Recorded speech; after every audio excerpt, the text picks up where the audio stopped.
Hi, everybody. It's Peter Schiff again. It's Thursday, June 11th, 2009.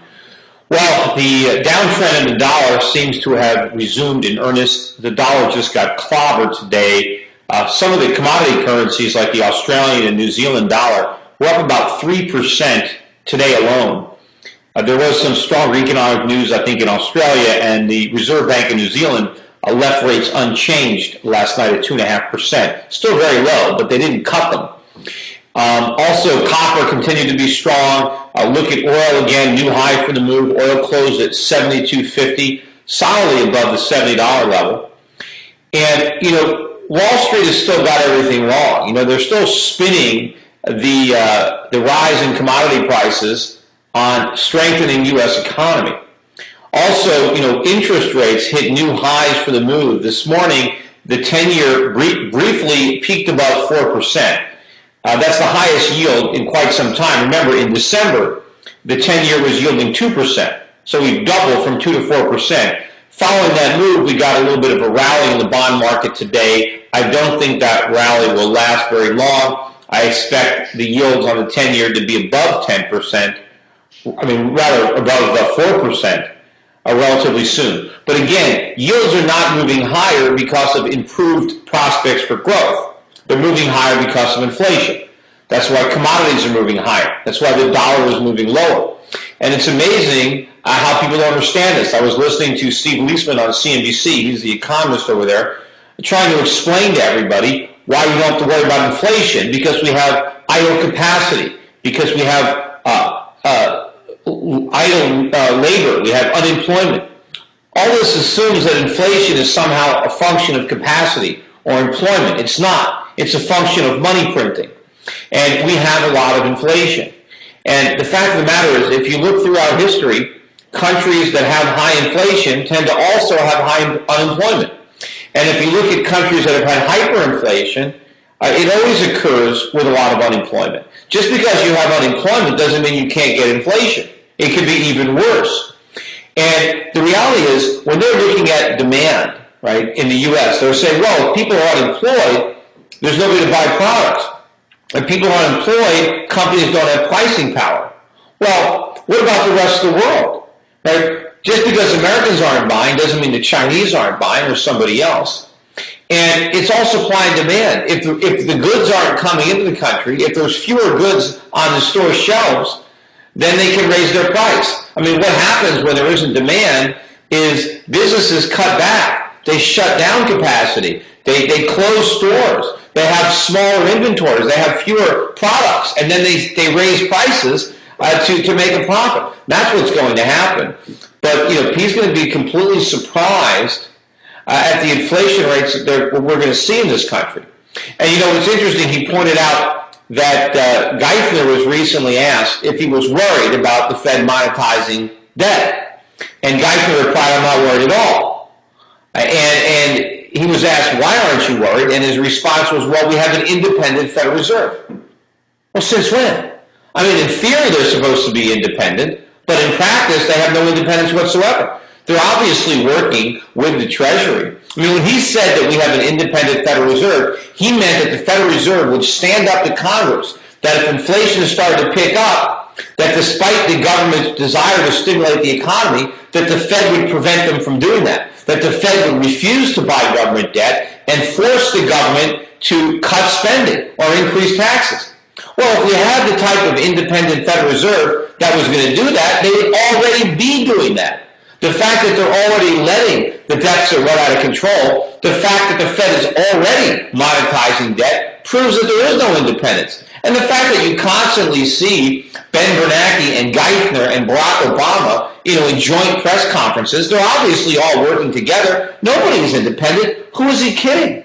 It's interesting. When I was cleaning out my desk today, I'm in the process of moving offices from my Darien office to a new office that I subleased in Westport. And I found a couple of old letters that were written to me by Alan Greenspan in late 1987, shortly after he became Fed chairman. And, one of the letters, I'll read that letter, it's very short. He addressed it to me. Thank you for your kind and provocative letters. I appreciate your confidence and will try to justify it in the future. While I am not in a position to offer predictions on specific policy actions of the Federal Reserve, I can assure you that the points you make are not lost on my colleagues and me. Thank you again for writing. Sincerely, Alan Greenspan. Now, I kind of recall this because I just graduated from college, right? And the stock market had just crashed. He wrote me this letter on November 3rd. This is a week or so after the 87 stock market crash. And I expressed some concerns even then at a college over the way Greenspan had reacted to the stock market decline. I thought he was making a mistake. And he assured me that the concerns that I raised would not fall on deaf ears. Obviously, he was mistaken because he didn't respect those concerns. Now, if you look at the letter he sent in December 2nd, about a month later, so obviously I sent him another letter because I didn't necessarily trust his response. Now, I don't have the original letters that I mailed Alan Greenspan, and I doubt he kept them. But I apparently saved the ones he sent me. But look what he wrote me back December 2nd. Thank you for writing again to communicate your views on the risks facing the U.S. economy. My own belief is that rather than resigning ourselves to the fate of a recession as a method of correcting the distortions in the economy, we should face the problems creating those distortions and attempt to solve them. Then he says, a key here clearly is the efforts to rein in the federal budget deficit. It is crucial that the Congress move quickly to enact the recent agreement in a manner that provides some assurance that durable deficit reduction has been achieved. Now, we know that was a complete failure. There has been no deficit reduction achieved. I won't read the rest of the letter, but the important part was that first sentence. He says, rather than allowing a recession to correct the distortions in the economy, the Fed should try to solve the problems. That is the problem. That is what defined Greenspan's entire tenure. He refused to allow recessions to run their course. Instead, he tried to use the Federal Reserve to solve problems. Now, how can the Federal Reserve solve problems? All they can do is print money and cut interest rates. He didn't solve problems. He simply created bigger problems to cover them up. That's what he did all the time. And here I was, just out of college, had enough good sense to warn Alan Greenspan that recessions are necessary, that they're helpful, that the problem is the artificial boom. I tried to remind him of his Austrian roots, and he assured me not to worry, that he was smart enough to fix the problems rather than letting the market fix the problems. And now we know how that experiment turned out. It's too bad he didn't take my advice, and it's too bad that Geithner now somehow trusts the independence of Ben Bernanke when clearly there is none. And also, more evidence on how they work together was seen today, in the testimony of Ken Lewis. They've got all this information, all these emails from Lewis to the Fed or intra-government emails that clearly show that both Ben Bernanke and Paulson, Henry Paulson, were leaning on Ken Lewis to go through this B of A deal. And it's clear from the emails that was the case.